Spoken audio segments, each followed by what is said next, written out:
In this video, I'm going to show us how to separate these parts to put them on separate SketchUp documents.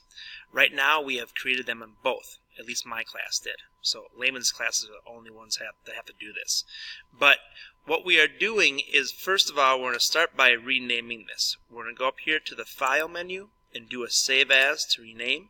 And we're going to call this file our Drafting S. And then in front of that, we're actually going to have our hour and our last name, just so we know who it belongs to. And we're going to hit save. I already have a file that's called that, so I'm hitting yes there. Now, the next thing I'm going to do is I'm going to get rid of the part that doesn't need to be there. And I have to do this in a way where I retain it. So I'm going to do a selection by clicking and dragging through. And then I'm going to do a Control X, which is a cut. And for right now, I'm going to kind of leave it there on my clipboard.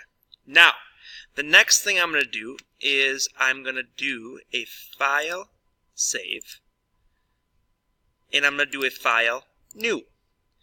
File New kicks me to this new screen, and we have to go and set up my camera angles. Camera, Standard View Top,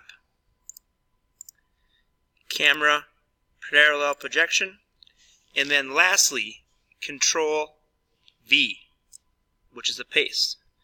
It looks like a big clump of stuff on there, but if I zoom in, you're going to be able to see what it is. It's my part from before.